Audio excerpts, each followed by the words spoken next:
When we left off last, we were talking about the reason why you left was because a lot of people around you were dying. Right. They got killed. They weren't dying. Like they got killed. Right. And I felt like I was either next or I would be in jail from killing someone else. Because I'm not afraid to admit I'm not in this life. I'm not about this life. This ain't for me. Hey. I work a 9 to 5. Always have. And the people that listen to my music, they know this. Like, this ain't nothing that I'm portraying. Like, you know what I'm saying? Like, I'm not perpetrating a fraud. Like, so for me, I'm not afraid to admit that the streets wasn't for me. And I felt myself going into that, and I knew it wasn't going to end well.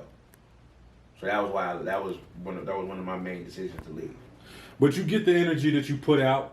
So it's a lot of people who not about that street life. Not necessarily. Like I see people I'm on Facebook still. Like, I'm not in Cincinnati, but I see it's a bunch of people that die every day that are just like me. Like my boy Courtney. That's the one that hit me. Cause my boy Courtney, me and him did the same.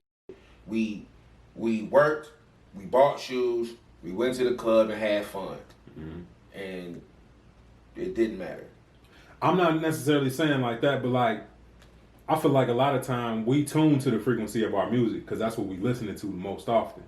It's people who not about that street life making street music, and eventually you're making music for a certain demographic that you're gonna have to see. But that's the thing. I've never done that. And that's what I'm saying. It's a lot of people attracting some energy that they don't. But it still came my way. Yeah. Like, I never did that, and it still came my way. When you got robbed, what happened? You talked about getting robbed. It was me and my little homie Audemars Cole, and I was living downtown, and I was going to Studio Endure, which was based downtown at the time. Came out of a store, motherfuckers was watching us. Came out of a store, it could click, like you heard it.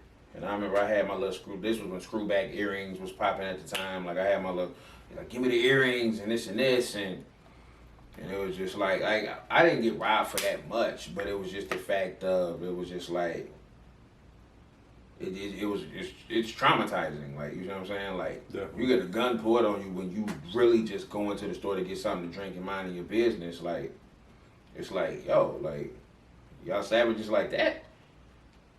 To catch, like, and it wasn't like I was, like I said, they might have got $80 from me, a phone. Like, if anything, I just wanted my phone back. Yeah. And then it was just like, that's when I knew I knew a decent amount of people rock with me, because it was like, I heard like, oh shit, like they heard they robbed, like people heard they robbed you, they trying to give you the stuff back, blah, blah, blah. And I was just like, you can't untake that out of my head though. And this was in 2010. So this was after my cousin, my brother, like this is after a bunch of people around me have been taken out of this world. So yeah, like, I'm paranoid. Yeah, I'm done by that point. Right. Yeah, man, it's crazy, man. It's violence from all over, and the systematic racism, even we see through the scope of a white person sometimes, where you might be walking down the street and see a group of black people, you like, I'm crossing the street too. I mean, I didn't think like that, but I understand it. I get it. But it's just like, I've never been like, I guess, like not, or I've never been in a situation, I've never been like quote unquote scared, or, you know what I'm saying, but I get why some people will do that, because unfortunately, the things I've been through in life, I've been through. It was us.